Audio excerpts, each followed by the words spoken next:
Welcome to the show with a twist, we got flair. Joe and Raven squawking about things we all share. From pixels to dice, we rolling in style. Anime and movies make us laugh and smile. Video games, we love to geek out loud. Every episode draws in a big crowd. With topics so fresh and segments so fly. Join the conversation, reaching for the sky. Squawking at Joe Mama always keeps it real. Talking about the stuff that makes us feel. From epic quest to battles on screen. Tune in every week, it's a pop culture dream. Start. What's up, guys? How you doing? Welcome to the podcast. I'm gonna play the music because I gotta do that manually this time. There we go. Welcome to the podcast. We're joined by a few wonderful guests today, but first, I'm your host, one of the hosts, JoerInferno, and we're also with this wonderful animation. Clearly, is hey, are you making that's live footage? All right, what the fuck are you talking about? my co-host, Mr. RavenSquaaa. Say hello, Squaaa bitches. There you go. For a multitude of reasons, he's PD&G former today, or I guess whatever the fuck I made there. But he'll be back with his wonderful face for you guys on the next one. That being said, today's episode is on Transformers. Till all are squawking, and we're joined by two friends of the channel and Transformer fans, MtnDeu and Window. Hello. Say hello, guys. What's going on? Now this, for those who don't know why it's 3 and the last episode was 6, this is a remake episode. We originally done this when we first started streaming, but due to a loss of hard drives, we lost the episode, so we decided to kind of redo it. You know, it's like the completionist without the you know what I'm talking about? Like it's like that where we redid it, but you know, without these scandals. That's the plan. We're gonna talk all things Transformers, from the shows, the movies, the games, the toys, did I say comics? Comics as well. But if you guys want to give a little bit about yourself, by all means, let's start with Window. If you want to explain who you are. Sure. I'm mostly Transformers, Godzilla, comics, as well as magic cards. Yeah, total fucking nerd. I don't know what he's talking about, gamer as well. Oh yeah, Godzilla's in the background here. Joe's edited my camera. You can't see it. He's just a little jealous of my display up there. No, straight up. For anyone who's watching this, his place, the displays, the moment I walked in, Jesus Christ, it's like intense. Like I'm just like in awe. Yeah, Windows got one of the sickest fucking collectible displays I've seen in a while. Yeah, no. And I actually just upgraded the shelves, so you guys got to come over soon to check the new ones out. I'm down. Apparently, we got to book in advance though. don't put your hands up.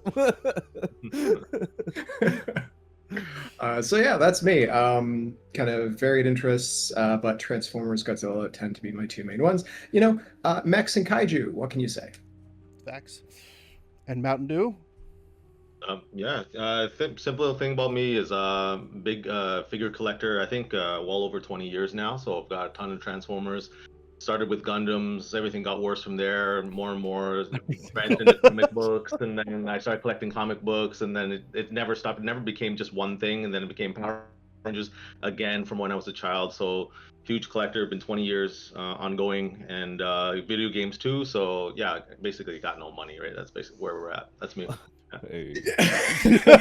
Especially with those Kuro Karai from Flame Toys, the new ones. Oh. No, I'm staying away, man. Hard pass. No, I can't do it. No. Man almost said hard pass and then stopped himself. So there's a chance. No, he's like, yeah, maybe. No. I should be good. So basically gonna go through Transformers, our experiences, our collections, if anything, from all the different media. But first things first, what's your personal memories with Transformers? What's like the first thing you remember? Is it a toy? Is it the show? like a game. Like, what was it? For me personally, it was my dad had bought me an Optimus Prime. I cannot remember for the life of me which one it was. It was not a G1. It might have been a was it a Power Master? I could be wrong. I'm pretty sure because like I remember fucking his leg up into somebody's toy dollhouse, and it wasn't the G1 one. And then my dad had to get another one because I broke it. But like I'm pretty sure it was a Power Master. That's my first memory of anything Transformers. And then obviously the TV show played. But I was more locked in when it became Generation 2, you know, with the Attitude and the Cube, the Cybertron Cube and stuff. What about you, Mr. Raven?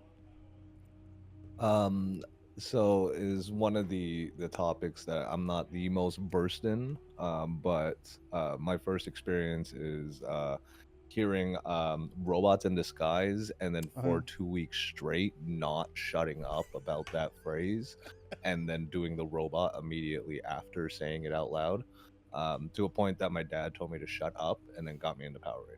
Wait. But when it's robots in disguise, are you like just doing robots in disguise, or like robots in disguise? Oh, obviously the whole robots and then I would do like the whole like robot thing where I would like have my like I would T-pose, but then my arm would like go hanging and like That's so funny. To this day it's still stuck in my head. I mean, see, that's the thing about the old shows. They make it catchy, man. They knew what they were doing. Oh yeah, they sure as hell did, but unfortunately not enough for me to really get into the series. So today I'll be moderating. Daniel, how about yourself? My first memory was probably so I grew up in the Middle East, so that color is a big difference. I grew up basically 10 years behind the rest of the world. So I remember going into one of the supermarkets there and picking up an Optimus Prime still in the box. And this was like 93, 94. So finding like a G1 Optimus Prime still in the box to collectors back then would have been like, holy shit. To a kid, I'm like, oh, this is cool. And then getting introduced to the movie and then the TV show. But that was my big moment of like Optimus 1 in the box and like pulling it out and realizing I can transform and everything. That was just a cool moment as a kid. Damn, that was your finding God moment, eh? No, that was when I saw Godzilla in 1985. That was true. What about you, MtnDeu? So it's kind of funny you said that because my first experience with Transformers was actually the G1 Optimus Prime in a box. But so let me tell you a funny story. So I think it was like maybe 5 or 6 years old at the time, and I remember saying like, oh shit, yo, like I saw this truck and I was really into trucks. I got the Canadian Tire truck, like, you know, all those things you go to Walmart and all that stuff. Yeah. I remember saying to myself like, oh shit, there's one that turns into a robot. Fuck yeah, let's go to Toys R Us and go get it. So we went to the one at Dufferin Mall in Toronto. We go to Dufferin Mall and I find like a boxed Optimus Prime. Okay. But here's the problem: someone stole it. So it was just the box that was left. They left the trailer. Like they just took the Optimus Prime. I swear to God, I was pissed off. And then I remember like, and then I remember my parents convincing me, oh, you know, like go buy something else. Like just grab something. I was like, no, I want this, I want this. And they took me to go buy like you know, like the toy trucks that doesn't transform. And I remember going home with that. So yeah, that's my first exposure to Transformers. Damn, that's depressing, dude. That's I know, bro. Dude. It left scars for the rest of my life. But you know what's funny is I see that happening still. Quick side story. I remember when I was collecting a certain line of Transformers, I think it was might have been Kingdom or one of those ones. And I was looking through and I saw Optimus Prime. I'm putting that in air quotes, but it was a fucking gigantic like not Taobao, but like where they increased the size figure in the box of one of the aerial bots. I'm sitting there, I'm like, really? Not one person in the store realized that this person returned this toy and threw in a fucking plane when it's supposed to be. I'm just like, oh my God. So, and I went and told the lady at the fucking service desk, I'm like, I don't know if you know or if you even care. I'm like, that's not Optimus. It's a fucking plane. And they're like, oh, okay, we'll check it. Like 2 weeks later, I come back, it's still there. I'm like, I don't give a fuck. They don't give a fuck. Like at this point, like it's just so dumb, right, bro. Oh, anyways. So like as you can see, like everyone's kind of like on that. It was either a TV show or a toy or a mixture that kind of started it. So that's a good place to begin our little conversation here, and that's the origin of the Transformers. Now, I'm sure a lot of you who are watching this in post and our guests here, and Anton for sure, because we watched it, I think, on Netflix, was The Toys That Made Us. Did a really great job explaining where Transformers came from, or where the idea came from, and how it progressed to what it was. Real quick summary for people who didn't watch the episode, although I highly recommend you do because it's really interesting. It started off as two different toy lines in Japan, and I think one of the guys who started it might have been Hasbro. He went, or Mattel, I can't remember who started it, but they went to Japan, like a toy show, to kind of figure out what can we license and bring it back to the States. And that's when they saw the Diaclone and the Microman line. And yeah, they got the licenses to use it, but they're like, okay, but you know, every toy needs some kind of background story of what the hell's going on.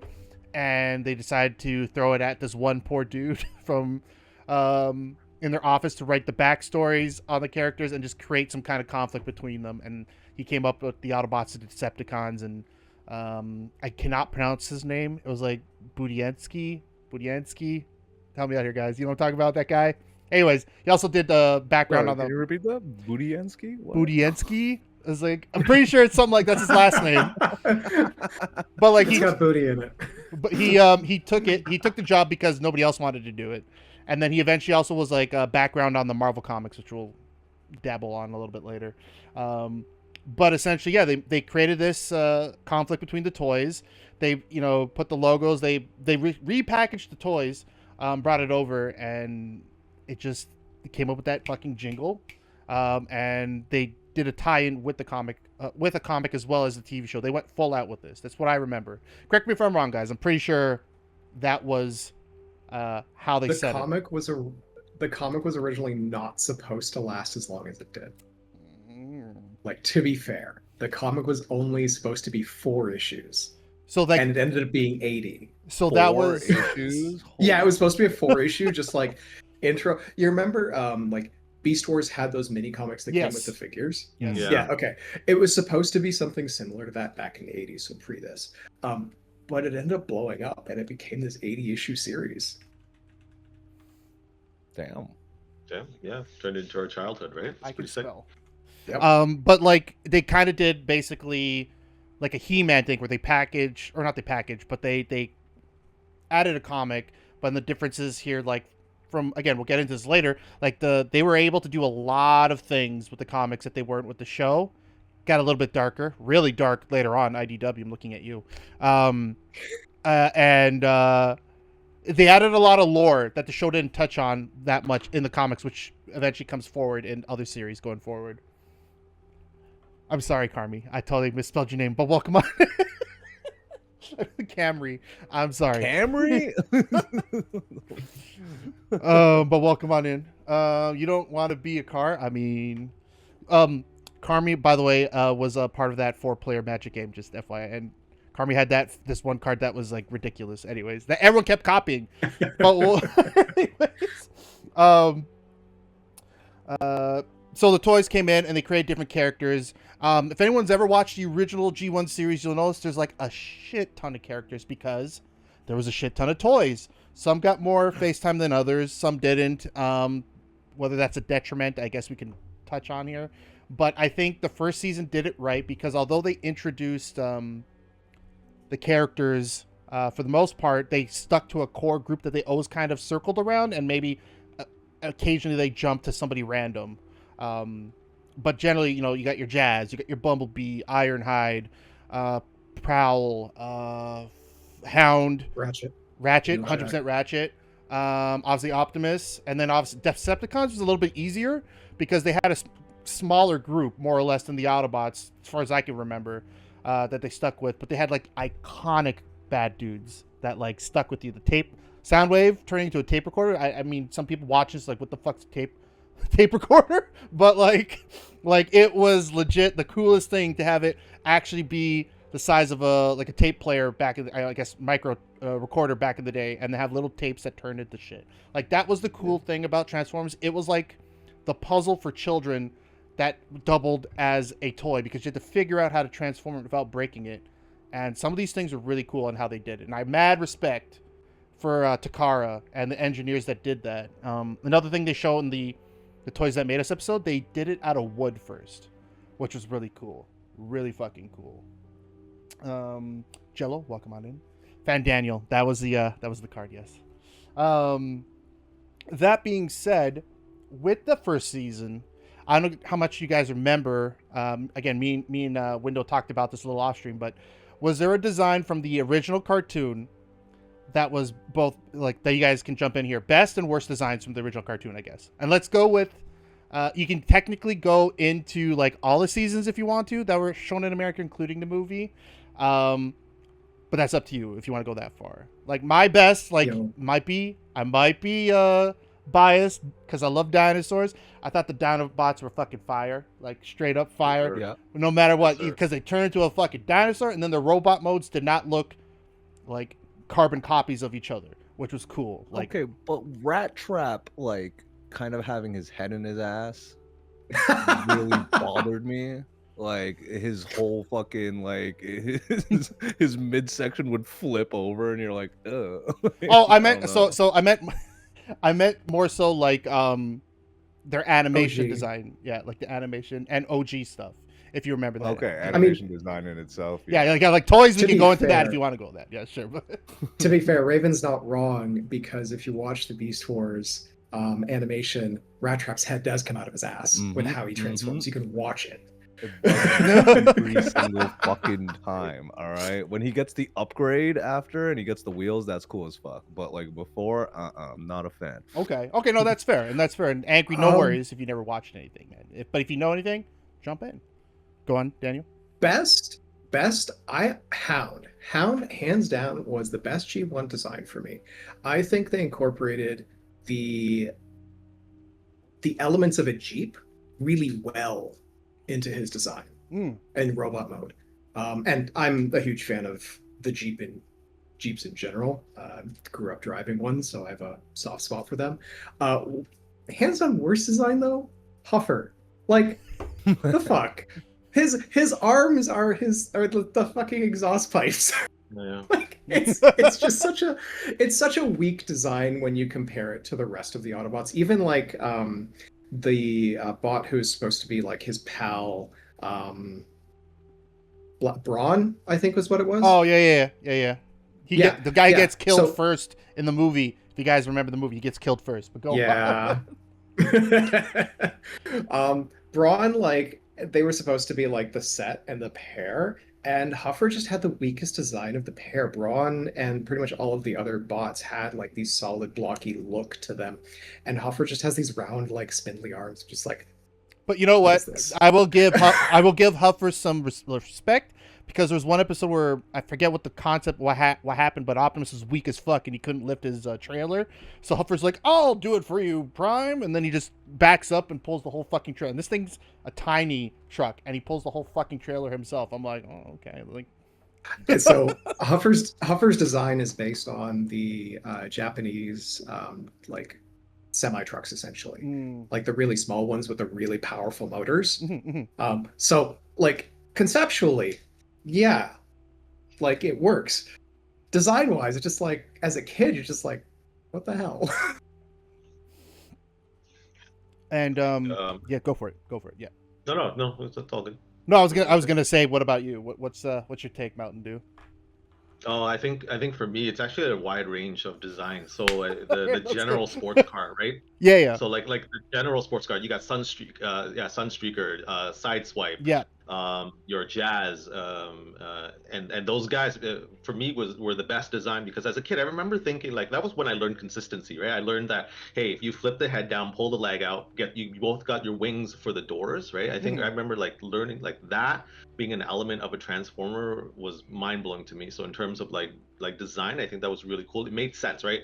A real car can turn into a robot this way, followed up with Optimus Prime. Except I thought, like, I remember seeing a truck in real life as a kid. I was like, man, those are skinny ass legs. How does it turn into a transformer? So I remember that thought, thinking like, oh, this doesn't logically make sense. But the sports cars made sense.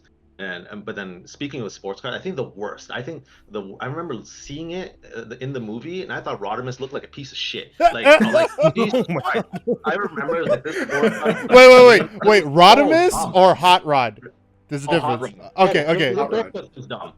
Like, The Winnebago. Damn, you're going after Yeah, the Winnebago everyone. is dumb. went from like sick, really cool Lamborghinis. You know what I mean? Like nice, sleek cars, and from the early like '90s, and that's all I remember. And I remember seeing this hot rod, and I was like, that looks like a piece of shit. So anyway, sorry, like to digress. Even the toy looked like shit. Like the G1 hot rod. Oh man, I hate it. I still bought the reissue, but it's ugly. I bought it, but it was sucky. But But it's ugly. Yeah. I'd also argue if we're going any series, Beast Machines, hands down. I hate that fucking series design. They can burn in hell. They should never have come back to Cybertron. I am transformed my ass. What That's the fair. hell? Dude, it was like, He's- why would a robot need to learn how to that transforms normally, that designed to transform, need to learn how to transform? Like that was anyways. They do set it up in Beast Wars, right? When they Hmm. do take on their new forms, they have to learn how to transform out of it, and some of them do get stuck initially. Mhm. So there is that. Like they do set it up, but it's not explained well in a completely new show. I was so it was Like it cool. requires some It character. was cooler. They had like wicked activation codes. It was way cooler, Yeah. And this one, it's like some. And rat trap design is acceptable then, all right? Like, but previous to that, no. Fuck rat trap. I just could not. If we're and then, talking- oh god, Night. What's his name? The fucking Bat Kid was like Nightwing, Nightbat, something like that. whatever. Night Scream. Fuck Night Scream and his I'm John Connor 1990s look. Fuck him so much. I can't. Yeah, it was weird. And It was the like Trey accent Tucker show, like 100%. It so- was. Yeah. It was very much that. If we're talking though best in a broad category, Yeah. Transformers Animated had hands down I'll agree with the that. single best designs across the board. There was not a single design in that show that was bad, in my opinion. I can agree to that. Yeah, me too. Me too. Yeah. From even the Beast Wars characters they brought into like legacy character, they reference Hot Rod. He looks fucking sick. Like I thought the whole show was done really well. Really well. And I'll say this, like, the whole like going back to the whole point of the show is to sell toys, right? Mhm. Transformers Animated did actually the best job of translating the visual designs in the show into the toys. Agreed. Yeah. It was like one for one, pretty much. Like I have pretty much the entire line, and every toy transformed the way it animated. It was animated. They did a very good Yep. job. Blackout is still one of my favorites from that series. I think his transformation is really elegant, and the design of the bot and the vehicle mode are fantastic. But how about Sun turning into a transformer? I thought that was weird. Which now I do remember. I did watch anime. Anime's great. What do you mean by the sun turning into a transformer? Is that something I'm not aware of? Like, Sun turning into a transformer. what do you Was mean? that animated? I don't know because I watched anime. I don't Siri. remember. Oh, okay. That whole Oh, subplot of yeah, the yeah. kid. Yeah. Yeah, okay. Okay, I- fair. we're all just like, Fair. when did We the don't. sun We're not talking about the plot line in animated. We're talking about the design. Yes. So real quick, what Angry's talking about is there's a young girl character because you got to shove humans in these transformer things, and it turns out she's actually a transformer that took on a human form, and then later on it's revealed and she can sort of transform into like a robot kind of form. It was a really weird thing, but like it wasn't the worst thing to come out of Transformers in my opinion, but I can see what Angry's One saying. of the weakest things that I think Transformers has done over the years is the human, like Yes. the forced human plot lines and all of it. And we can get into that in the movies, but I think, and we are going to get into that into the movie section, but that is one of the worst things that they've ever done in all of Transformers is these forced human plot lines. They don't need them. The bots have so much for themselves that these human subplots don't need to happen, don't need to exist. 100%. 100%. I'm about Yeah. that. I think the only- I agree. We don't need The only humans in my Transformer movie thing. The only show that actually did a good human subplot was, in my opinion, Transformers Prime. Mm. That was hard. That was a hard one. Maybe we can get into it later, but like that was pretty cringe too. Like I remember, like like there was this kid, I forgot his name. There was the little kid, and he for some reason was always really smart. I'm like, how's this possible? Right? Mm, Didn't make any sense. yeah. Yeah. He was like the Jimmy Neutron. Oh my god. Yeah. Okay. Real quick on this. Some fun facts for people about the original show. Jazz was actually voiced by a legendary jazz musician, Scatman Crothers, for people who don't know. That's why he had that smooth voice when he was in the show, if people remember. And then apparently, Starscream's treachery was so iconic. If you guys don't know Starscream, you probably understand the archetype. It became a character archetype in other franchises. Like, that's the Starscream. When you're watching a show, like, that guy's... I remember watching Beast Wars, thinking to myself, that's the Starscream right there when fucking Pterosaur showed up. I'm like, that motherfucker is Starscream.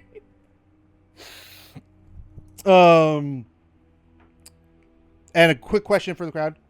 Debatable prompt here is, what G1 character deserved more screen time in your opinion on the OG show?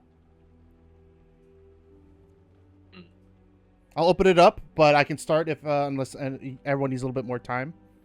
Yes, you start. Okay, I thought the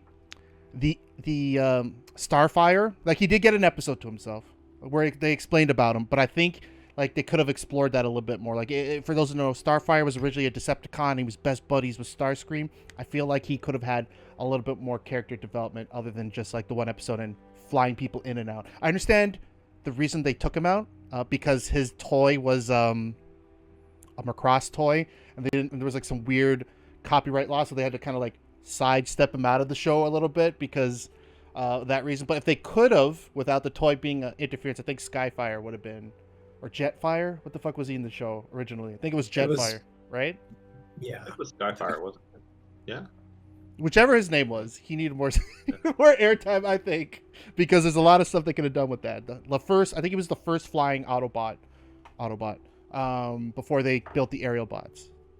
But opening it up to the floor here. All right, I'm saying Spite Witwicky, because hashtag we need more humans. Fuck him. Get out. Need more humans, bro.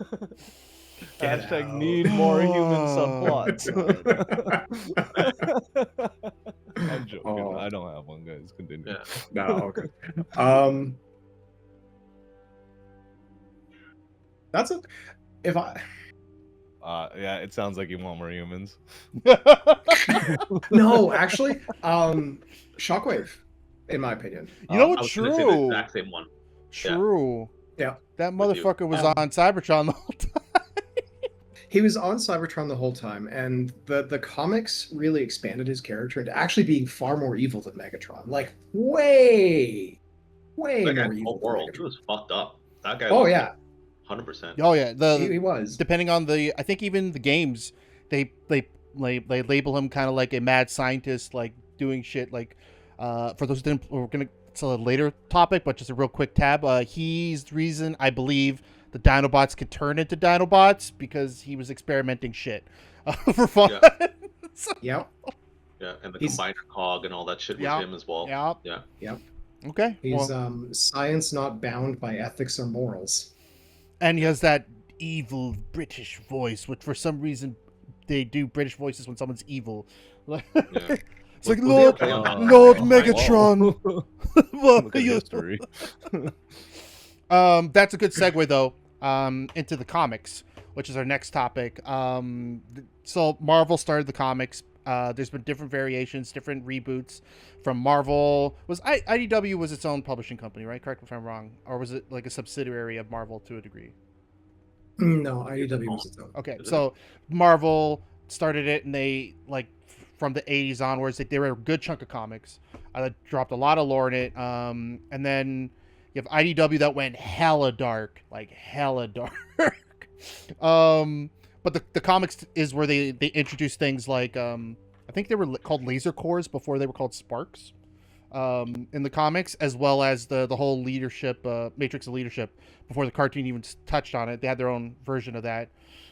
Whereas IDW stuff They went hardcore with the stories. That's the one where RC gets forcibly transformed, right? Yeah, that shit got dark. Yep. That shit got fucking dark. And then there was Sunstreaker. That's the one I want to talk about because that was the one I haven't read IDW fully, but like that's the one that stuck out to me. That one comic line arc, and Sunstreaker's like torture and all that shit. Oh man, and what happens to the kid? Oh man. But like IDW did like politics, civil war. There's romance in it, and then the one of the famous things is Megatron swapping sides for people. Spoilers, I guess, who don't know. So like it gets really fucking dark. IDW's own company. Thank you, Angry. Yeah. So let's start there.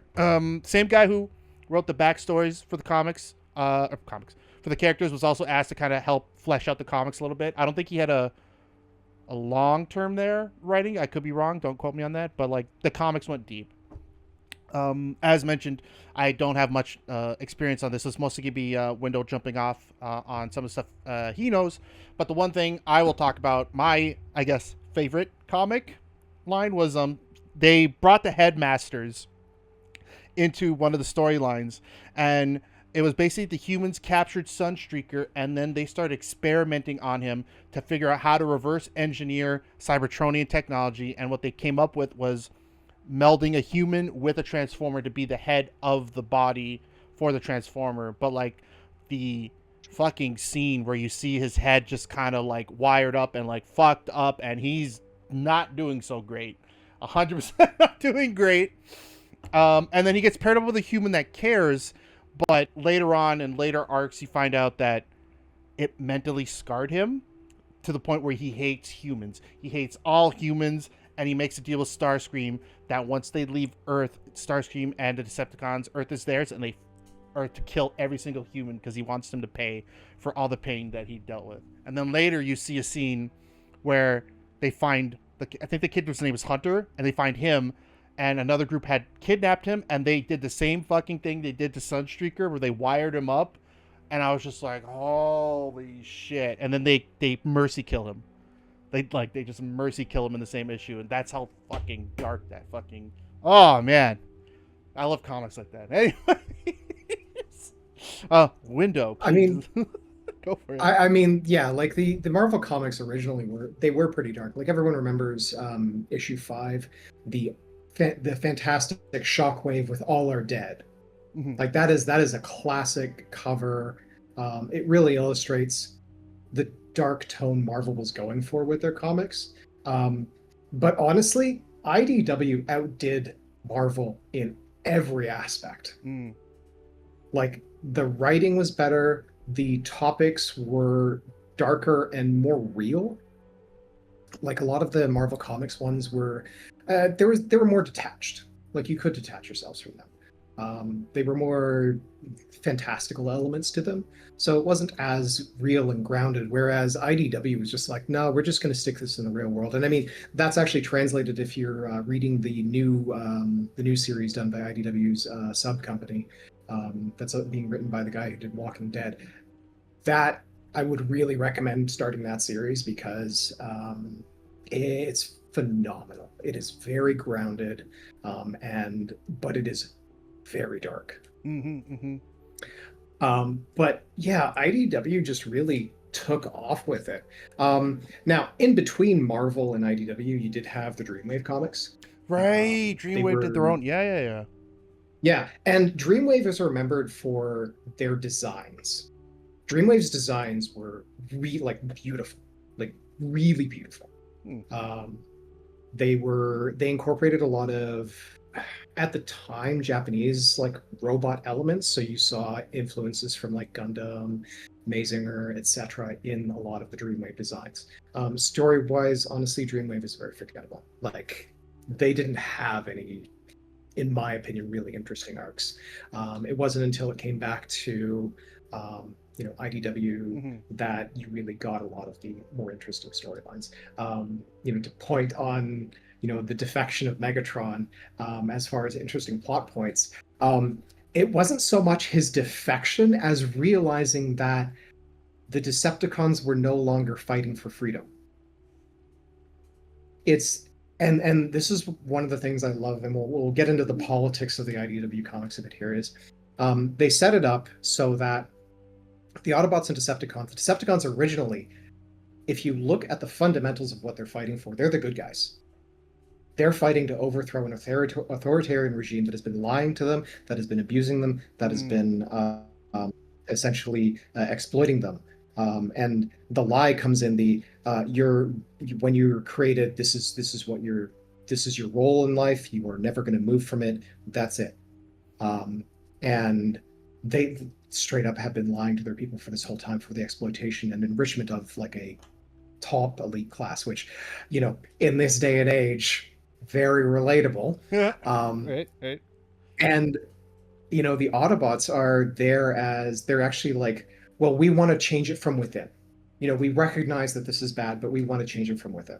Which, you know, at some point, a system becomes so corrupt that there is no changing it from within. And that's really what the Autobots are about. It's why you see that Optimus realizes at some point like in the IDW comics, he fucks off. He leaves because he's realized that, you know, all of this work and they haven't changed the system that they're in. He realizes it. Megatron flips side because he realizes that his Decepticons have become a cult worshipping destruction, a cult worshipping power, not freedom. You know, that's evidenced by Tarn. His is the perfect example of that. Him and the DJD, who go around hunting down and killing fellow Decepticons for, you know, stepping out of line, for thinking differently, for asking questions. And not in a like, we just kill you kind of way, in a, we're going to make an example out of you and we're going to leave someone in this group alive, barely, to pass on the story. Like, that's how dark IDW got. But they took it from real world examples. All Hell Megatron was part of their run too, right?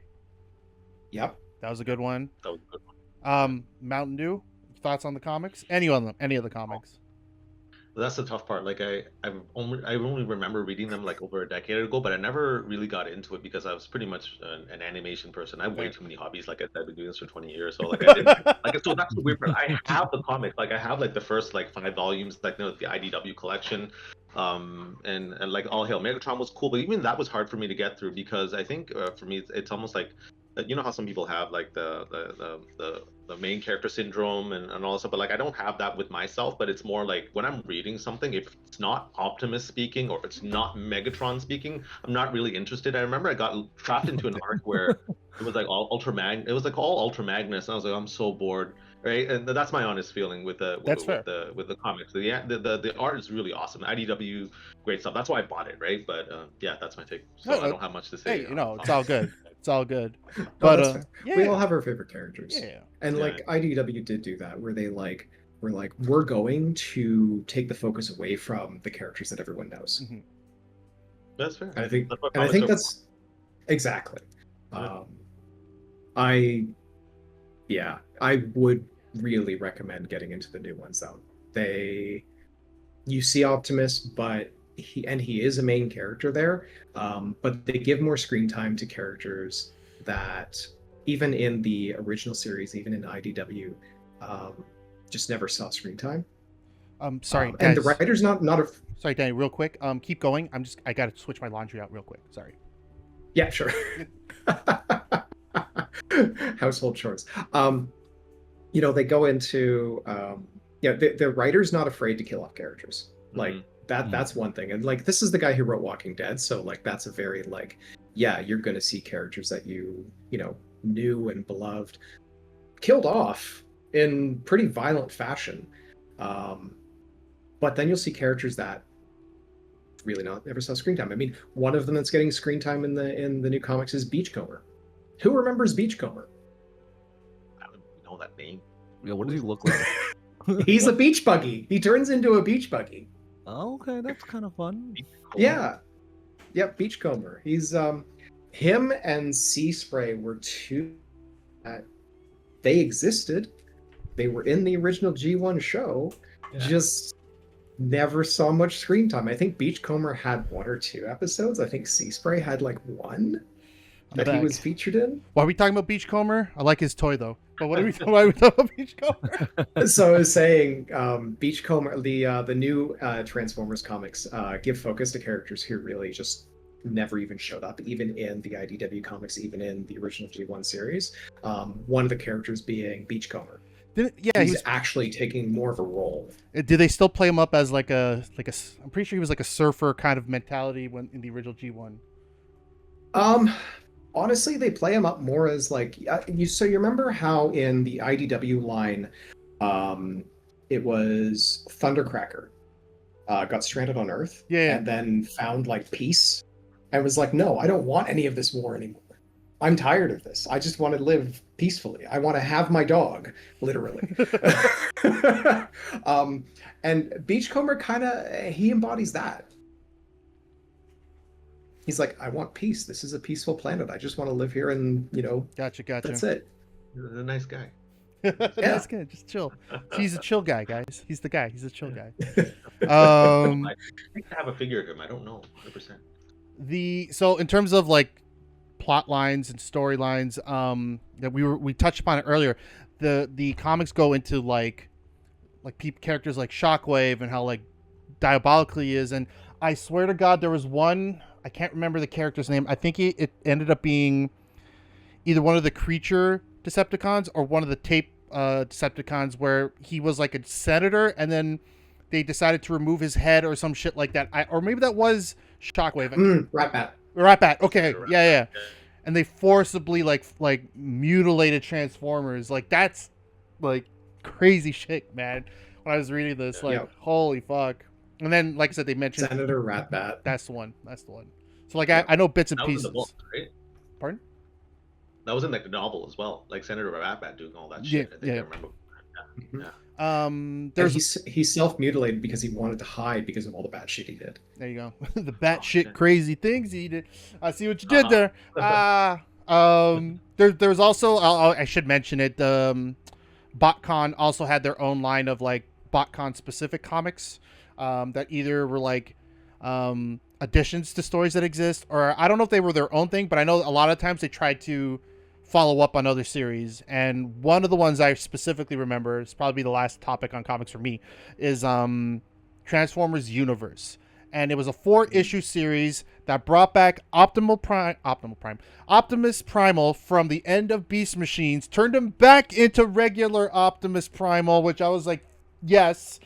I think they brought back Rhino. Yeah, they did. After his whole Tankor spin, and it was this whole thing about like Unicron was like, and they mixed all the series together, but they did like a multiversal thing, which I thought was cool. And it's like, Unicron was doing shit. Tarantulas is back. Like it was a really, and they forced Silverbolt into becoming regular Silverbolt. Oh, like I was like, thank God someone did that. I was just like, I can't stand Beast Machines. I'm sorry, but like that's another thing. That was something that I'm glad IDW did, was they like split out Rhinox and Tankor as 2 separate characters rather than keeping them as like one character, because I hated that plot in fucking Beast Machines. Beast Machines has so many problems, but that's besides the point. But if there's any last bits on comics that you guys want to touch on, otherwise we'll hit probably the biggest debate topic on this podcast, the movie. Peak cinema. Cinema. Let's get into the movies. All right. It is. I will. No, it is. I will argue this. It is the best cinema. If anyone says otherwise, they are incorrect. Okay. Well, but the question is, which movie? Okay. I'd argue. I can't even, it's not a great movie, but the animation was pretty good for its time, and the music selection was iconic. Obviously, I'm talking about the '86 cartoon movie. Now, obviously, it got weird.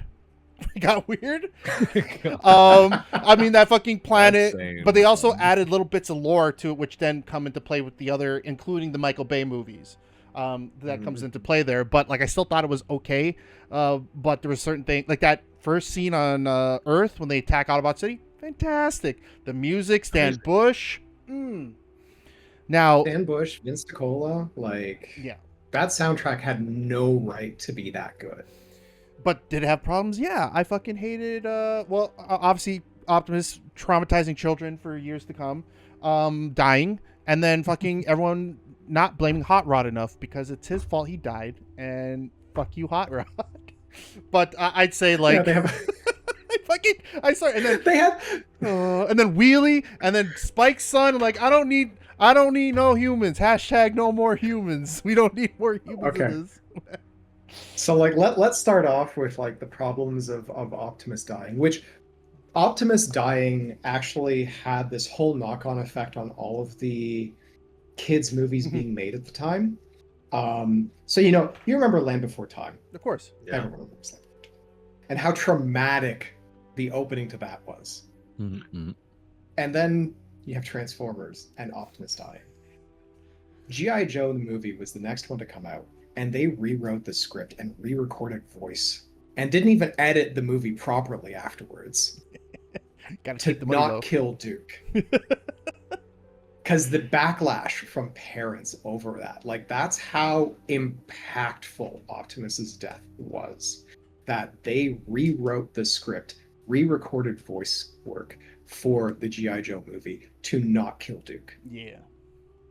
But I mean, Like, I can understand why children were traumatized though. That scene on the Ark when Megatron just starts blasting fools, and that scene of Prowl and the smoke come out of his fucking eyes as he drops dead. I was like, man, like now I could be like, that's fucking metal. As a kid, I was like, holy shit, holy shit. I'll argue that the most traumatic was when they dragged Wheeljack's body into the chamber that they were loading the mortar in. That I know the That other would, the like- other Autobot with him too that was beside him. I forget his fucking name, but like he was also one of those like holy fuck, blink and you'll miss. isn't he the one who becomes Metroplex's head? No, it was fuck, I can't even remember his name, but it's one of those small Transformers like Huffer and shit. I can't remember his name. But the point was Wheeljack just being dragged. You see RC like, and because it's like a blink and you'll miss moment. And then you're like, wait a minute, they fucking killed Wheeljack? Like, motherfucking Wheeljack, the brains of this fucking operation died right now? Like, what the fuck? Oh my god. But I think most kids really wouldn't understand like the moment on the Ark. Ironhide's death was off screen. And I don't think most of them would really understand, like, they would see Autobots get shot in the show. True. And like they would get back up, right? True.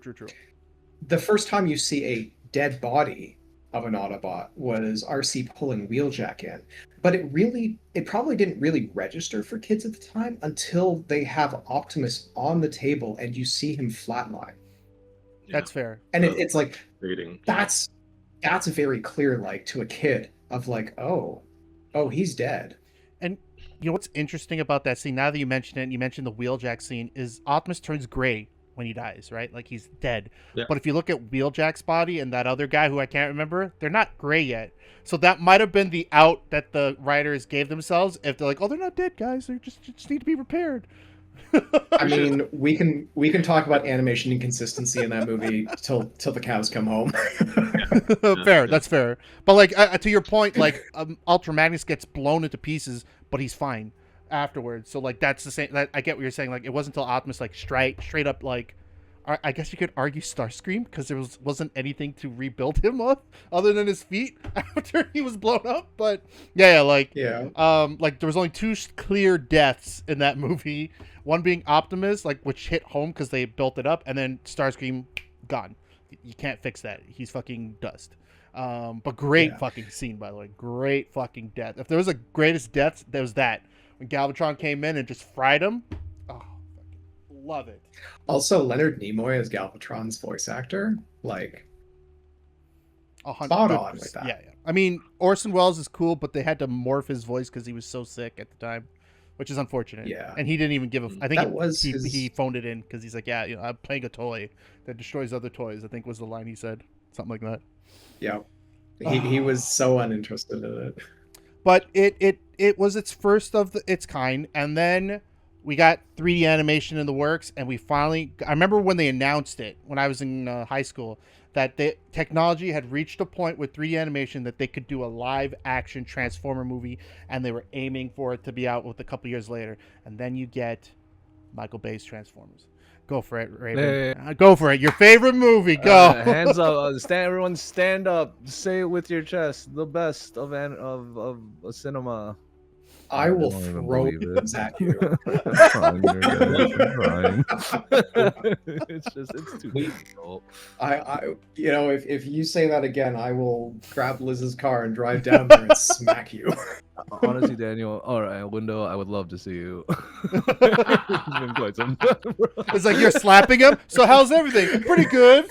That's everything great. I'm trying to go in for a hug. Window's beating the shit out of me. But to be fair, I enjoyed the first movie. I thought it was like for it what it was. It was great, and I would love that they got Peter Cullen back. Although that was a fan push, if I remember right. Like they were like, "Why is he not the voice?" It absolutely was a fan push. Yeah. I remember talking to Peter about it because I do work with people with VAs. Yeah, he was saying like originally, I can't remember who it was, but there was someone else that was originally going to be playing the role, and then the fan push got him in. I respect it. it. We do have to give that movie credit though, because if we have to talk about it from a financial standpoint and from a cultural standpoint, it is the greatest Transformer movie because that's what ejected it into the mainstream so that we can get 10,000 movies, 100 toys, and all that stuff. And I want to give an example, and I didn't get to say it like a couple points back. It was because of the first Transformers movie was why I went back to watch the old G1 stuff. I hadn't watched it since I was a child. I didn't touch anything. I saw that. I saw Beast Wars, and I left it. I didn't watch any other those weird anime Transformers. Super weird. I hated all of those. And then this one ejected it, and it became so iconic. Everyone knows the scene when the Autobots roll in and Optimus transforms for that very first time. Everyone knows what that looks like. So what I'm hearing is peak cinema. It was for Transformers. It was From a huge financial standpoint, yeah. It was the only thing everyone watched the first Transformers, like hands down. Everyone watched it, and then that's what made me go back to watch the old G1. And I saw the 1986 movie only as an adult. So for me, processing it as an adult was super weird. I was just like, why are y'all dying? Right? And I realized you all did this. Why are y'all dying? Why y'all dying? Right? So that's my hot take, right? With the first movie, it was the greatest movie because that's what gave us Transformers Prime. Without that wouldn't have happened. No, for sure. And everything that subsequently happened with Transformers after that. Yeah. Like they kept the sound for the most part in the movie. They had their own noise, but they did it a couple times. That shit, and like you could see it transforming. That was a neat fucking, and like probably cost so much money to do the miniature transformation sequences like for them. And I didn't even mind the mask and the truck being different because I thought it was a well done movie. Sorry, Window, please. I cut you off there. My take on the Michael Bay era films. I agree. It brought a lot of people who honestly hadn't thought of Transformers since they were a kid back into it, and that's what it is. It was a bunch of parents who grew up in the 80s who had seen the original cartoons as kids but never touched it since then. And it brought them back in as like a nostalgia trip and introducing their kids. I know a ton of people who the Bay era films was their first introduction to Transformers as kids. Like they're all now, late 20s, early 30s now. So, and all of them, this was like their big introduction to it because their parents took them. Their parents who remembered growing up seeing these shows. And that was the big draw of it. My criticism of it is that it was Shia LaBeouf? Mainstream pop. No, actually. It was mainstream popcorn action movie schlock. Like that's what it was. It was Expendables. It was Last Action Hero. With sex appeal. Don't forget sex appeal. Yeah, no, I mean, like you look at Expendables, you look at Last Action Hero, you look at any action film. It's got that explosions, it's got hot women, it's got cars, it's got an action hero, and that's what they turned Optimus into, is an action hero. They didn't turn him into the hero he was from the show or the comics. I'll agree. 100%. They turned him into a bunch of one-liners and action. Which is funny you mentioned that, because in the cartoon, he talked about how he came up with the voice, and he mentions his brother giving him the advice, be a real hero. Don't be like that slop that's out there. Be an actual hero to kids.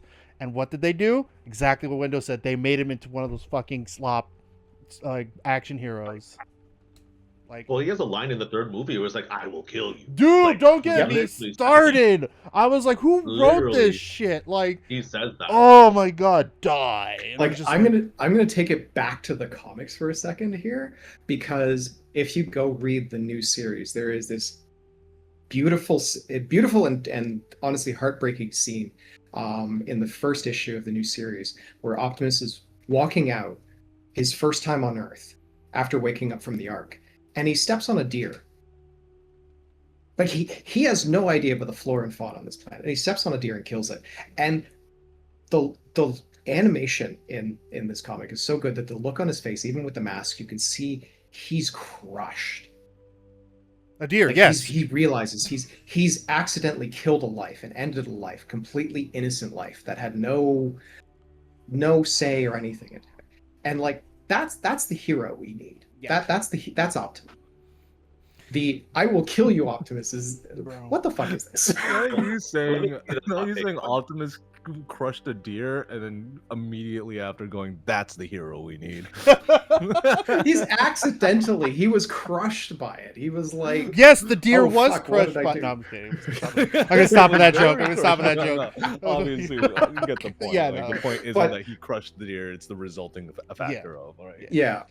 But yeah, like the Michael Bay films, they brought a lot of people into it. I think overall it did more good because we're seeing the studios try and course correct with the plots and everything. As people go back, they read all of the old comics, they get back into, learning about the characters and what they want to see out of these characters, and honestly what they want to introduce to their kids. Like, if we think about it, it's a lot of parents in this case wanting to introduce their kids to something that they loved as a kid. But it's not what they Maybe look. an interesting question. So if I may, so an interesting question then. So we know the Michael Bay era was all these crazy fast cars, girls, guys, whatever it is, right? Yeah. And then we had all that big era. Then we had the Bumblebee and all this stuff, and it was like a mix of hybrid of like okay-ish movies, right? Hybrid weird, right? And you got Rise of the Beast, even more hybrid weird. And then they do this full. I'd probably say Transformers one of the more faithful adaptations to good storytelling and writing, and it still flopped. Yeah. So What do it you think flopped. Okay, so this is something Oh. the studios. He's got Yeah. some loaded. There you go. I have. Oh my I could God. hear him cock in the chamber. And Raven, you can probably speak to this as well because you're probably closer to the industry on this than I am. But the movie industry has been doing this for so many films that they bring out. They're like, we want this to flop at the box office. So what they do is they have almost zero marketing, which one had almost no marketing whatsoever. True. Hit the theaters. What the theatrical run was a month, maybe 2 months at most. Maybe. It hit streaming services within 3 weeks, I think, Mhm. before the theatrical run was done. So everyone's like, I'm just going to watch it on streaming services because, let's be honest, most moviegoers are not going day one anymore. We don't see really day one sellouts. Yeah, you not like don't see. before. Absolutely not. Like even Superman didn't have day one sellouts. Didn't have like we went to a like evening showing of Superman 1 or the new Superman film, and it was not packed. You had your choice of seats. Yeah. So people aren't doing that anymore. People are not going to the movie theater as much anymore. So from a theatrical standpoint, it was a flop. From a streaming standpoint, it's been a huge success. Nah. That? Well, okay, yeah, let's hear it. Come on.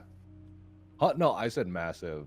Like it was a big success on streaming. Like I was agreeing with your point. It was a good movie. It was a. Really I good loved movie. it. I actually thought it was really well done. Like they dive into the stuff that the other media's like kind of tiptoed around, like the uprising of the Decepticons, the elitist of the Autobots, the corrupt system, the primes. I'm surprised they touched on the fucking 13 primes. That was a nice little nugget for the Transformer fans, man. Amazing.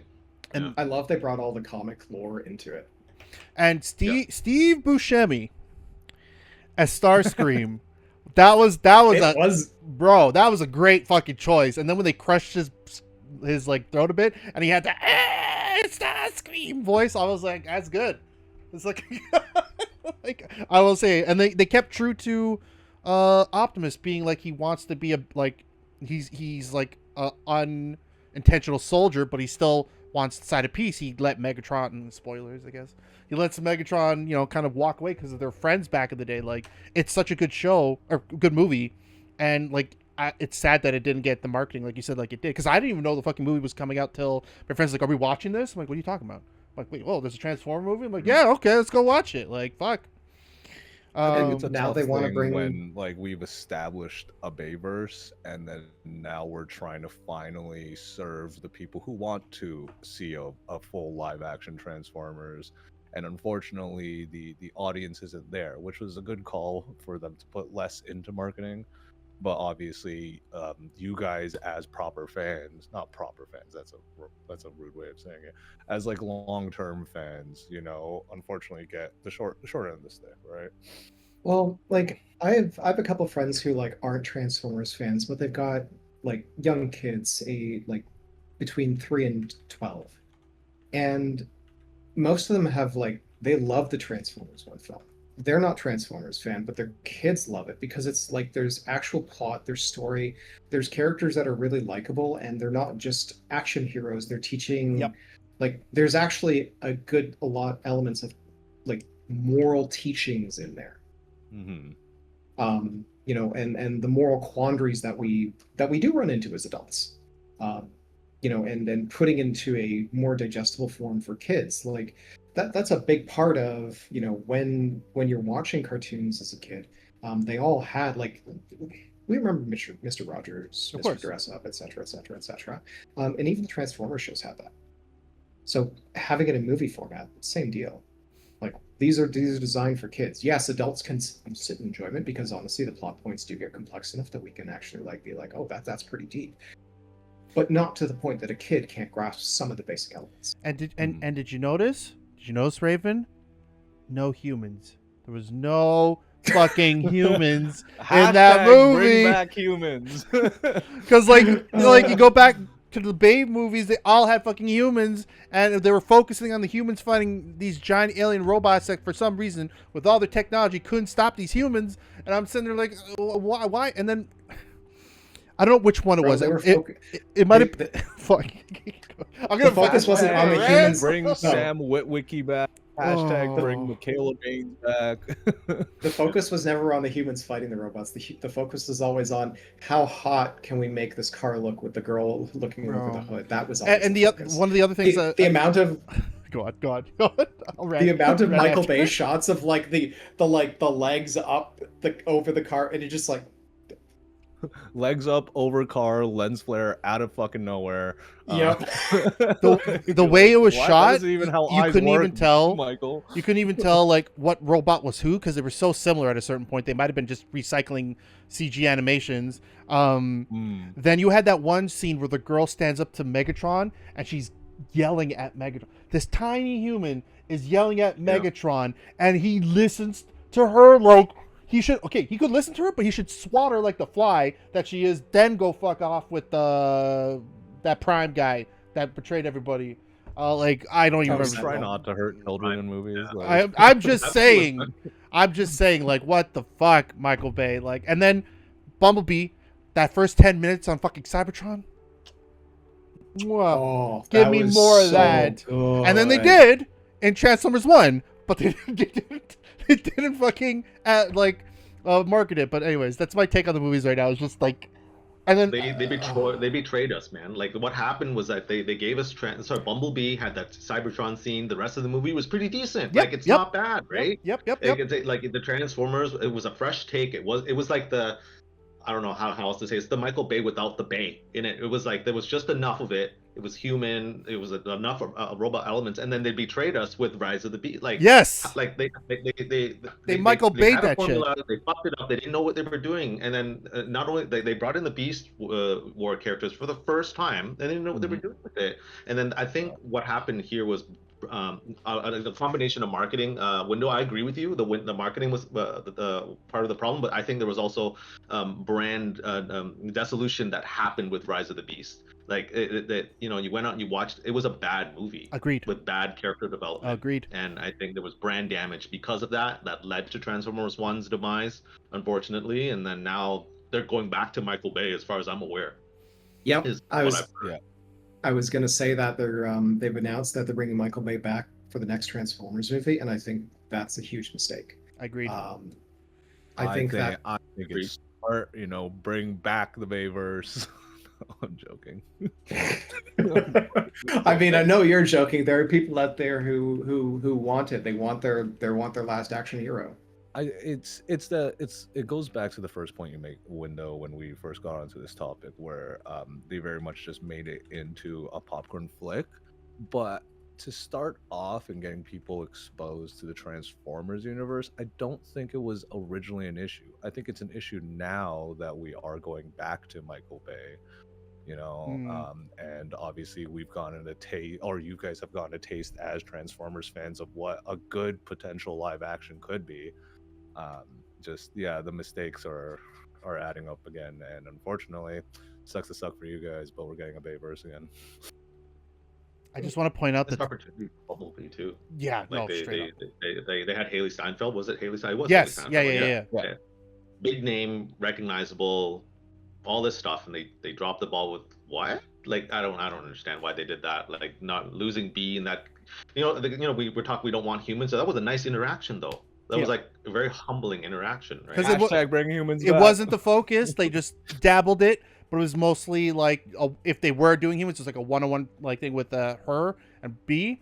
And plus, guys, that poor cliff jumper seems to get the short end of the stick. Oh, but when they did that, they followed through with that meme, and he gets fucking murked on the moon or whatever planet that was in the solar system. I'm like, I respect it. I fucking respect that you did that. Oh man. And also, I just want to point out the toys for the movie fucking sucked. I think they absolutely were like the worst designed things for toys I've ever seen, because they made it so overly complicated with the CGI. It's like, how do we reproduce this in a fucking toy form? And so the toys suffered, which, unless anyone has anything else about the movies, is a great segment to the toys and collectibles. Also, Angry's mentioning, now the Bayformers made fans and they wanted that type of movie. They made two different fandoms with the IP. Agreed. Yeah, absolutely. Okay, so in terms of if you guys are okay, we're gonna jump over the video games portion. Okay. How dare you? I just want to say Transformer Devastation I thought was fun. And the War for Cybertron series, also fun. That's about it, really. Yep. We're going to Toy Box Confessionals is the title of this segment. Collecting Culture, Hasbro, Takari, third-party figs. Which, if you guys are a fan of Jobby the Hung like me and Daniel, I'm not sure if you watch him, MtnDeu, but love him. Oh. Fucking love him. And we got collectibles. Yeah, I was going to say, third-party figs. I can't tell. So we could talk about what we had as a kid, what you wish you had, and then what our collections are like now. Obviously Raven isn't super big on Transformers. Did you ever have Transformer toys? Actually, in general, like I don't really collect, you know what I mean? Like the rest of the household y'all are collectors. Obviously you other two in the podcast are collectors. I'm more of a dude who enjoys from the outside and likes to window shop. Unless it's One Piece cards. Oh, One Piece? Holy shit. You don't get me started. I'm taking over this podcast. All right, we're talking about One Piece. No. You need to check your Instagram, buddy, because I just sent you the One Piece Lego sets. Oh my god, don't even start with me. I was in Orlando 2 weeks ago, and we went to the Lego store, and they had like the Going Merry and shit, and I was like ready to buy on site, but then it's also Lego, so it's cost an arm and a leg just to be able to get them. So. Fuck that. But yeah, anyways, sorry. No, it's all good. It's all good. Transformers. My background's very simple. I did have Transformer toys growing up, mixed with GoBots, because my family thought I wouldn't know the difference. I did. Oh, you got Transformers at home. Oh, but like the one that I remember specifically is when they re-released the G1 Optimus toy in that black color scheme with the little electronic lights and shit. Nemesis. Well, not necessarily Nemesis. It was the regular Optimus, but the trailer was made jet black and it had Optimus Prime on the back because, you know, a Decepticon's not going to know who that is. It's not to be confused with the laser Optimus from the G2 line, but like it was just a recolor. That was the one I have. I still have it, sort of. I say sort of because it half broke over the years, and I replaced it with other G1 Optimus parts. So it's like it's like that Ship of Theseus thing. Is it still the original toy? I don't know. It depends on how you look at it. But that one sits in my collection. Every other toy, don't know what happened to it. I couldn't tell you whatever happened to those GoBots. I'm pretty sure my grandma might have given it away to some random kids that came over with their friends came to visit. So that's the old stuff. That sounds so real. And then the reason I started collecting again was I saw the Kingdom or the Fall of Cybertron, War for Cybertron toys start showing up, and it was Hound I saw on the fucking shelf. I'm like, that looks really good. I'm like, that looks like a really good figure. I'm like, okay, I'll start collecting them, and then it just kind of snowballed from there. I don't think I have a third. No, I do have third-party figures. What am I talking about? Who am I kidding here? I have third-party figures of a Power Glide, fucking Warpath, Cosmos, whatever the fuck that hoverboat guy's name was. Like I have that as a third party. But a hoverboat with sea spray. Sea spray. And then the upgrade parts for Rodimus from the Classics line that turns them into, Hot Rod that turns them into Rodimus was also part of this. But like when it comes to collecting, I want them to be the same size, even though on the show they aren't, because it's just, I don't know, it's just weird for me for Bumblebee to be this big and Optimus is that big, so they're all like the same fucking size. So that's a mix of different things from the Titanium line to the Classics line, Generations, like whatever, the Combiner line, whatever it worked. That was my collection. Joe, is that Rodimus the Fans Project upgrade thing you have? Yes. Yeah. You know what? I don't know. I'm gonna drop this on you here. I have the Ultra Magnus that I don't display anymore with the handshake attachment. I'm gonna give that to you the next time I see you. Right, sounds good. Wow. Respect it. I'm gonna give you the full Classics Ultra Magnus there. I don't display it anymore, right? So it's all yours, buddy. I appreciate that. Thanks, man. Wait, why don't you display it anymore? That's the real question. Oh, I'll go later. And I'm just gonna point out Windows collection is again fucking sick, because the first thing I see when I walked into the living room was the fucking Omega Supreme, just like in the fucking middle of this shelf, and I'm third party obviously, and I'm just like, that thing shelf presence. But go on, Window, tell us about your history collecting. As a kid, growing up in Saudi, it was actually really difficult to get a hold of Transformers. I had only a few of them, so I had Optimus, Bumblebee. When I saw the '86 movie, I wanted Cyclonus so badly. I loved his design in the movie. That was one that I wish I'd had as a kid. I never got it. But as you can see, as an adult, I have Cyclonus. Hey, you got that adult money, baby. Yeah. So now as an adult, before we go into the adult collecting, in my teenage years, Beast Wars was amazing. And I ended up having almost, between my part-time job and my parents gifting me these Christmas and birthdays, I ended up with the entirety of the Beast Wars figure line. Fuck yeah. At some point. They've all disappeared as I've moved over the years, unfortunately. But I loved them. Now as an adult, when I got into third-party collecting, when I was 24, I think, when I got into third-party collecting, and that has been a rabbit hole. Do not recommend unless you have a wallet. Unless you are gainfully employed. Yeah, and well, gainfully employed. But it's allowed me to collect almost every toy in a very complex form as an adult. References back to the original shows. Like Takara does have its Masterpiece line, which is a very, very good line. Especially now that they've gone back and redone. They've redone like the Masterpiece Optimus to be more cartoon accurate. They redid the Seekers to be more cartoon accurate. But there's like they stop at a point, unfortunately, and that's where third party comes in. Where third party is finishing it out. So like Fans Toys, they made the entirety of the Dinobots. They made a Unfortunately, sometimes what happens is the third parties will announce a figure, and then Takara will announce, "Hey, we're doing a masterpiece," and it Looking at can you, mess things Unicron. up. I still argue the third-party Unicron is better for the price. But it's allowed me to really collect it. So yeah, I have the Fans Toys Omega Supreme. Like that sucker is 2.5 feet tall. Like it's massive. But it's to scale to the masterpiece figures, and that's what I love about it. So yeah, I've got like 2 shelves filled. One's like all Autobots from the original G1 series, and then the movie. So I've got the entire movie cast for the Autobots. Same with the Decepticons. The Decepticons I go a bit further because I loved the season 3 headmasters. So some of the animal ones. So you had Snaptrap, the bat one. I can never remember his name. There was the Wolf as well. You had Six Shot, who was one of the triple changers. That's right. Yeah, so I collected a lot. I've been collecting those since I've been 24, so that'll be 15 years now.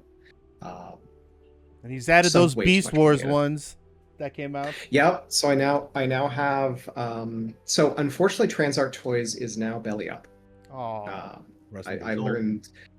Yeah, I learned that about 6 weeks ago. So they're discontinuing their line of Beast Wars figures is done. But there's another company that is now doing it. So they've done Scorponok, Beast Wars Scorponok. They've done Pterosaur, and they're working on like a bunch of others like Depth Charge and Rampage, which really excited about. Ooh, Depth Charge? They're doing a Depth Charge? What's that? Yeah. Oh fuck. It's going to be a masterpiece, so it's going to be like the same size as like the Beast Wars masterpiece. Okay. Yeah, so they're doing all that. But yeah, I've been able to collect like the original cast from Beast Wars minus Air Razor. No one's done a masterpiece Air Razor, surprisingly. Mind you, Takara might do one, so we'll see. As well as the Decepticons, or not Decepticons, but Predacons, as well as the Transmetal ones. So like I've got the original Black Arachnia, Transmetal Black Arachnia. I've got the original Tarantulas and Transmetal Tarantulas. So, and the Transmetal designs, like you were saying, Raven, are some of the coolest. Although, in my opinion, Transmetal 2 Cheetor was hands down some of the most unique design. It was aight. Agree to disagree on that. it was aight. I thought Transmetal 2 Dinobot was fucking sick though. That was a nice little touch with it's more robot, like one eye thing. But I know Jobby did 2 reviews of 2 different ones out there. What about you, MtnDeu? Yeah, so for me, pretty much, I didn't get like a lot of figures. Like, you heard my story. I tried to get a G1 Optimus, but I didn't get one because it was like stolen and shit like that. So I got my first Beast Wars figures, through Christmas, and it's kind of the similar way. You get them from family. I never had money to buy it myself, right? And and then I actually have like my favorite one. This is a reissue. I have the original downstairs, but the reissue is my favorite one. The Beast Wars Megatron, right? And I have Optimus behind me. I had to make a hard choice as a kid, right? It was like Optimus or Megatron. I only had one $29.99 figure I can get for Christmas. I chose Megatron because I thought he was cooler. So yeah, there was that, and so and then I didn't collect any Transformers at all. Like after Beast Wars, I saw Gundam Wing, and that was it. That's when that's when I met Joe, right? We got Gundam Wing, and then the anime phase happened. I never touched Transformers again, unfortunately, until Michael Bay. And when I was talking about the mainstream, like it brought me back. Like I got the I saw the Michael Bay film. I got hyped again. I went back and watched the G1. So I bought all the Michael Bay figures at the time, and then that's when it clicked, and then I saw there was a TF Con, and I went and I started buying all the G1 stuff, all the Transformers. Subsequently after that, like I got into the Classics line at the time, the Universe line at the time. That's why I have the Ultra Magnus, but the problem is that you get addicted and you just keep going, right? Yep. You buy Universe line, Classics line, Classics 2.0 and all that stuff. then you start getting to the deep. Then you realize at TFCon there was Takara, the better version of the Hasbro version. So you're spending 3 times the amount to get the better figure. And then I was so glad. Actually, no, I wasn't. When they in the late 2000s, when Takara and Hasbro started selling the same figure, Yep. it was a massive downgrade, the biggest downgrade on the face of this earth, because Takara downgraded their stuff to be like Hasbro, but they labeled it Takara still, which sucks. Okay, and that's where we are. I'm sorry, I use very strong language. No, but, the goat, knock yourself out. Like, rage. Right, and that's where we are today. And I continue to collect, right? Because I said that I've been collecting for 20 plus years, but I have a huge diversity of figures to collect. Right? I got to do Marvel, I got to do DC, the McFarlane lines, all that stuff. I have way too much, so I don't buy the third-party stuff window. Like, I know how good you're, like, if you have that stuff, you got good shit, man. You got nice stuff in your collection. But like, I gotta get my like dopamine hit of like getting 1 or 2 here and there. So that's why I buy the smaller stuff. And that's why, Raven, to answer your question, why am I not using this Ultra Magnus anymore? Because I have the one from Kingdom, and then I have the 86, and then all this stuff, and so I have a backlog. And Joe knows me very well. Like, when it's time for someone else to love something, I just give it, right? So I heard. I put that as sharing the love. I love that. Exactly, right? And I have so much, and then it gets to a point where, like, I'm even right now, like, before this podcast, all week I've just been rearranging and moving stuff around. I'm like, oh, I think it's time to retire you. So like, I have the Bruticus from Menasor from the Combiner Wars line on the side now, because the new the latest Commander line, whatever, I forgot what they're called now, but there's a Menasor that's better than that one now, so it's just sitting on the side. So yeah, that's where I'm at with the toys. Be glad you never got into the Fans Toys release of the Menasor they're doing. Too expensive, man. I can't do everything. At one point I had the Mastermind Creations Predaking. Yeah, right. Okay. It was a beautiful figure. Am I looking? Oh, I sold it. I just didn't have space for it. Like, that was it. Is one of those, I knew I didn't have space for it, so I sold it to a fellow collector, and it has a better home now. That's and it just didn't fit with the aesthetic that I was really going for with my collection, because the Mastermind Creations, absolutely beautiful figures, they don't fit in with the main line. They are their own thing. They're very much more Dreamwave. That being go on, sorry.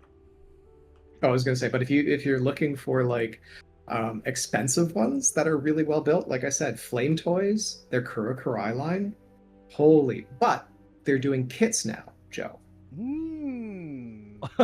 Nice. Now Joe interested too. I'll have to take a look.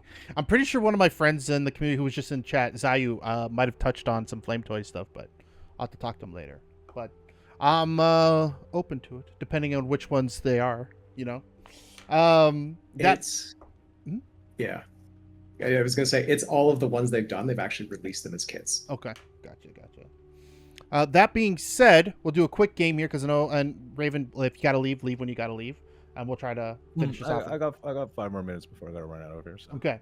Quick game, mini game, transform or fake. Try to describe a transformer, and we'll guess if it's or not even describe, but just explain a transformer, and we'll see if it's a real toy or fake toy. I can start first. It's a very easy description here. So those trucks that have a crane at the end of them, like the cherry basket kind of thing. It's basically one of those that turns into a robot, but his name is Erector. Yeah, no, that's a real one if I remember right. What is everyone saying? I'm gonna go with real. Someone wanted to do something weird for sure. No, it's a real toy. It's a fucking real toy. Yeah, but it's just one of those names. I remember there was Inferno and Grapple, which were the 2 original ones, and then they did Erector. Erector was Energon, if I remember right. I believe so. I never owned it, but like, just some of these names are fucking funny. If anyone else wants to give a try at this, or I can. I got one. Blowpipe. What's the transformation there? What's the? Wait. Let me just clarify, because Blowpipe. the transformation. There's so much to read. I feel like it's a real one if he's reading. You guys I'm pretty guess. sure he was. I'm pretty sure he was a Decepticon, wasn't he? Well, I need you guys to guess. What do we got? I'm We guessing got real. one fake from MtnDeu. All right, I'm saying real. Me too. real, okay. Real. Yeah, apparently he was real. Blow pipe. G1. Blow pipe. He's the conniving brother-in-law of Lord Zarak. Oh my god. Oh right, season 3. Oh, He Yo, was they got one of the, they got a lot of like Transformers that kind of like infer dick stuff. Just a little bit. so, Just a little bit. Here's one. Oh. Transforms from a robot into a insect-like creature okay. with crab claws, Okay. and then pincer jaw. I mean, I feel that's real. I feel like that'd be real. Give me a name. Give me a name. Repugnus. Oh my Real. god. Real. I'll play devil's advocate. I'll play fake. I want to say fake. I want to say fake. It's real. What the? It's real. It's real. So Repugnus was this line of monster ones that they did. Abominus, the combiner Abominus was Yeah. part of that whole line. But they did a bunch of these monster ones that like were mashups of different creatures and animals and stuff like that. And Repugnus was one of them. It was cool. I remember this now. Yeah. Okay. Cool. Yeah. Last one, and then we'll try to segment this off. And if Raven's got to go, he's got to go. Wait. Can I get one after? Just because I think it'll be funny. Okay. Yeah. Okay. It's robot that turns into a toilet, and it's called Toilet Bot. Is this a Transformer? Yes. I mean, as far as you know, it is. I'm gonna say I'm- real. I'm gonna go fake. I'm going with fake because it has the word bot in its name. Sadly, this is also. No. Yeah. No. Where was this from? I don't know what line it was. It's like just one of those weird oddities that it transformed. Like, I don't know if it was an official Transformer toy, but it was a robot that turned into a fucking toilet. I mean, there's been some weird ass ones out there, like the iPod ones, the sound label transformations that people would be kind of like, I don't know if that's real. There's a pen that turns into Optimus. Like, well, what's yours, Raven? What's your last one? All right, the last one. You all ready for this? Sure. Dickbot the blender guy. Okay. I'm gonna say not real. Not real? Not real. Please tell me it's not real. Y'all are so wrong. He is real. No, he's not. He's the I guess like Oh my you God. kind of count it, but in the movies when Sam drops the Allspark and then one of the household appliances becomes Transformer air quotation, they refer to him as Dickbot the blender guy. Oh my god. Because literally, oh my god, the image is so bad. I see it, but oh my god. This is why the Babe Ruth were a mistake. Bayverse is peak cinema. All right. Peak cinema. All right, friends. Unfortunately, I do have to dip off. But please continue on because this has been a great podcast. I love you all, and Sure. shout out to Dickbot the blender guy. # more humans. Later, Raven. We'll try to cap this Later, off. There was a Metal Slug collaboration. I remember there was also Ghostbusters collaboration, Back to the Future collaboration with the toys. I feel like we're spoiled these days, but like in a good way. And thank you for the reminder that Splatoon did a Decepticons versus Autobot thing in terms of video games. Angry. So that being said, the last thing is fandom rollout was the last segment we put here. So we're talking about conventions and like fan-made stuff, which arguably there's some fun redubbings. I don't know if you guys seen what's his name, MG Mix Smooth or MG Smooth on YouTube, where he does a really good Optimus and a bunch of the other characters, and he just redubs. My first time running into him was the Return of Optimus Prime, where he voices that whole scene where he comes back to life and all the different Autobots are there, and I fucking died the first time I heard him go, because it starts off normal. And then it just goes ridiculous. Go on, Window. Go. You know what I'm talking about. You know. It's so very DBZ abridged. Yes. It like that is and it is so much fun. I'm so glad someone did that with the Transformers show, because like the G1 stuff honestly like you go back and rewatch it. It, in my opinion, in current day and age, it's not really watchable. The plots are really like they are bad. Yeah, They are bad. And like the animation cells are off. There's a lot of repeat. There, like it is a product of its time. Seeing someone go back and do like a DBZ abridged treatment of it though, fucking makes it so much better. And then they eventually branched off to like, because they were able to do like CG models, and they did their own funny skits like the Energon O's. There's a great one where Wheeljack's like trying to tell Optimus how to do this and like act. He's like, you just act, look, it's so delicious. And because Wheeljack has the mask, it's not going anywhere. He's like, it's so good. And then he's just like, what the fuck are you doing? He's like, it's called acting. Like, it's really good though. I think so. But if we're talking about like conventions and gatherings, there's really only two that happen. There's TFCon and BotCon. Yeah. Hasbro does do their like online Hasbro Pulse thing, which has like it covers most of their lines. And really like BotCon and TFCon, it's mostly the vendors who make these happen. You know, it's the fans show up, but it's a lot of the vendors and it's a lot of the third-party companies that make these happen. A lot of the owners of these third-party companies, if you've ever been to TFCon, they're there. A lot of the designers are there. And you get to talk to these guys, and they're huge Transformers fans. The reason they founded these companies is because they're huge Transformers fans. And they wanted something, basically, they wanted to build something that they would be happy to see in their collection. And, you know, making it essentially as a business is, you know, how you go about doing it without just 3D printing it yourself. And I find that the conventions are also more, what's the word I'm looking for? Not smaller in the bad sense, but like comfy, like cozy. Cozy.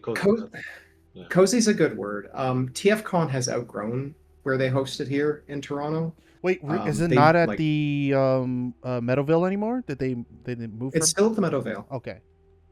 It's just it's gotten so popular and so big that it's too packed there. I see what you mean. Fair enough.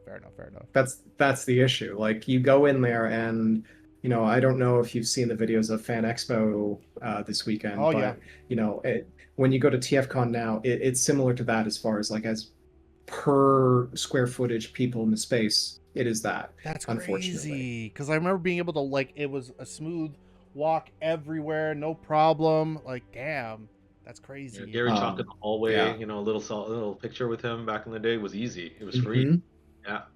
I remember Not the story anymore. you told me where you were looking through his picture book. I forget with who, one of your other friends, and he's just talking to you guys, and he's like, "Oh, I like," and he's like, "You're going through like his Stargate pictures are there too," and he's like, "Oh, I like that one. That was a really good episode." And then the guy, your friend's still looking, and then you look up and you realize who it is. And you're like slapping him, like it's looking Optimus Prime. Yeah, 100%. I had no idea, and then there was like a moment where like it clicked in. I have the photo. It was a really good moment with him, and I got my DVD signed like on the spot too. It was a really nice guy. That's 100%. Yeah. I'm hoping to go next year. I missed it this year. Time just kind of went past me. So if you guys are going, let me know. Window.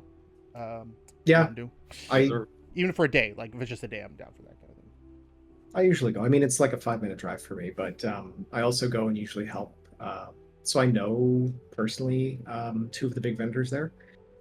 So I usually go and help at their tables when I can.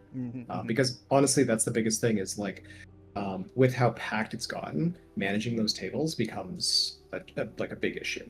I totally understand. That might be a big thing now. Okay. Rounding this off towards the end then. That happens around July. It's always on my wife's birthday. It's always on my wife's birthday, so I gotta make like whenever it lands on the actual day, I don't get to go. So if you guys ever want to check it out and you're in the Toronto proper or GTA, that's the date to go check it out. The other one, I know they have different ones in different places too, because there's another TFCon.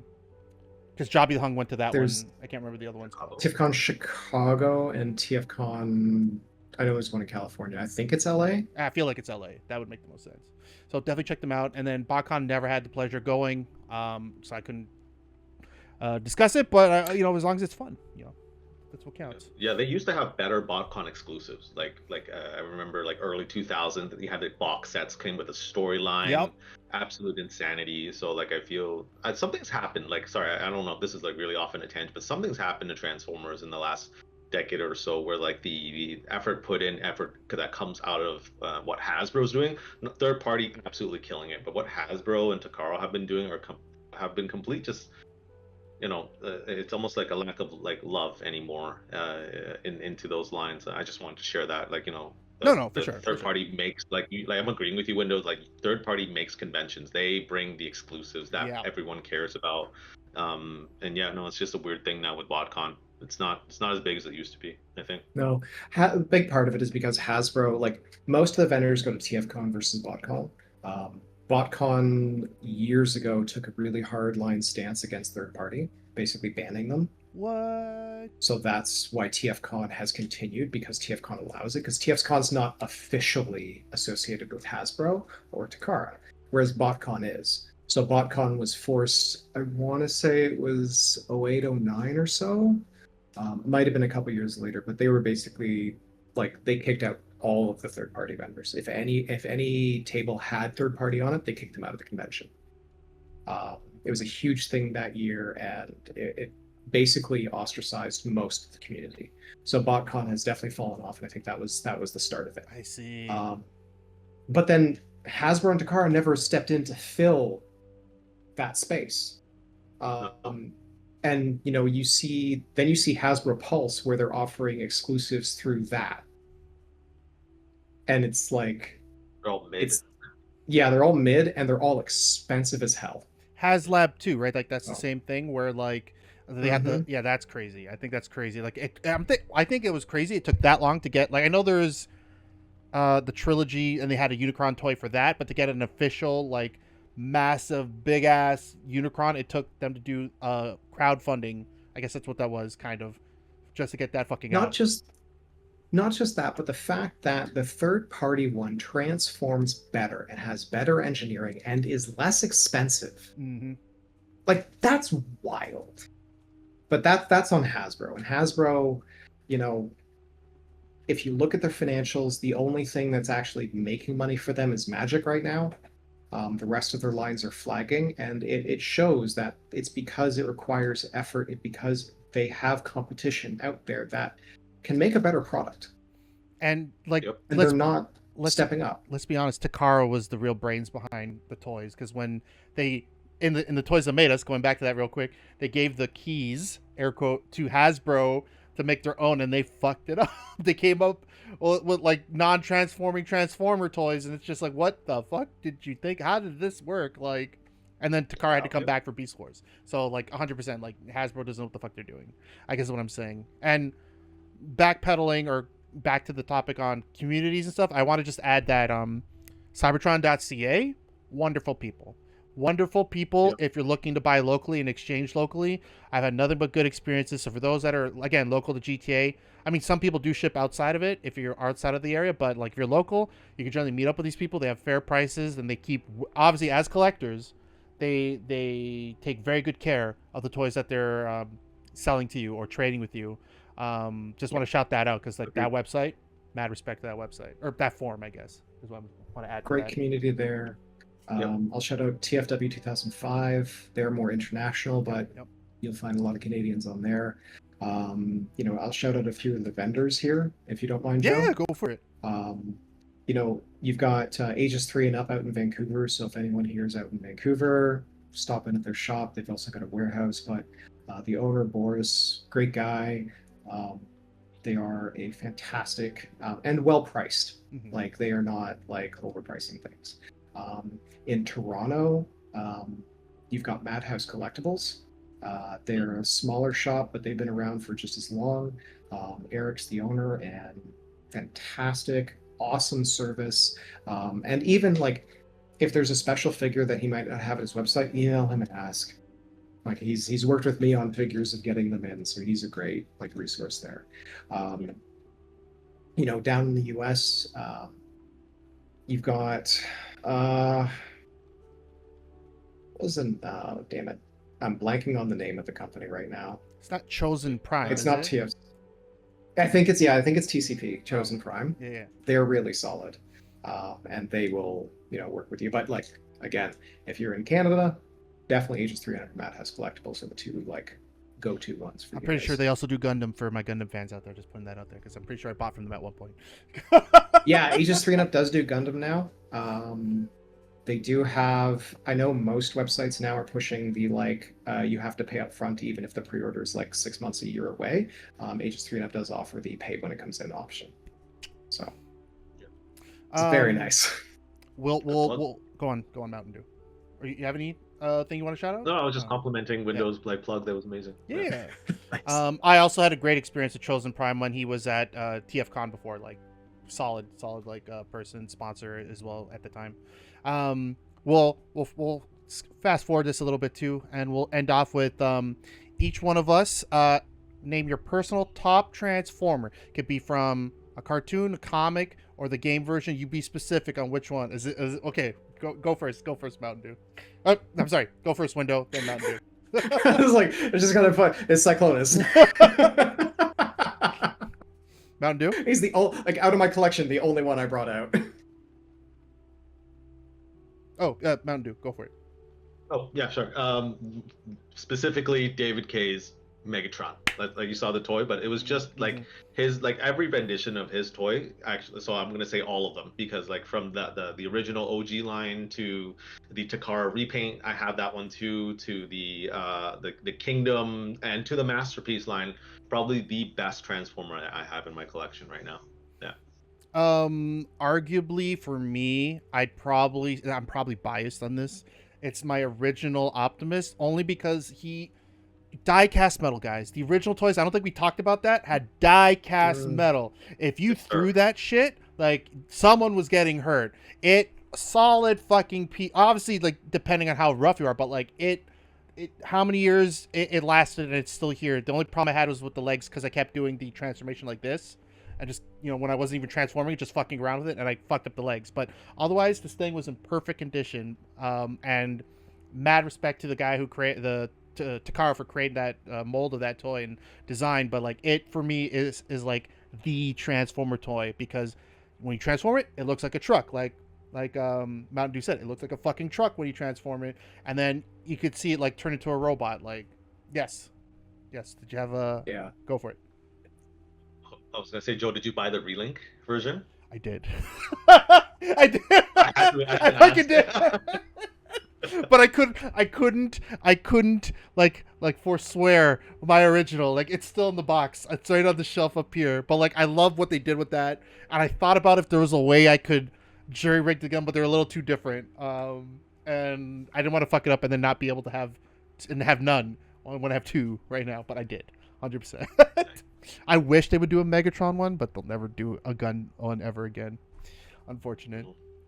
Anyways, that's I think where we're gonna end this episode. The next topic, I'm not sure what we're gonna choose. We're trying to see if we're doing Pokemon because that's kind of been like big buzz with the new game and champions being announced.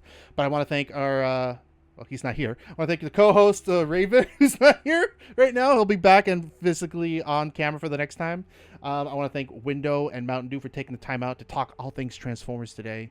I believe none of them stream, but you'll see them occasionally jump into stream or topics when we're on sometimes, or maybe a video game. You don't know. We'll play something together. But you guys, thanks again for being here. I appreciate you guys taking the time. Thanks for having us. Yeah. Likewise.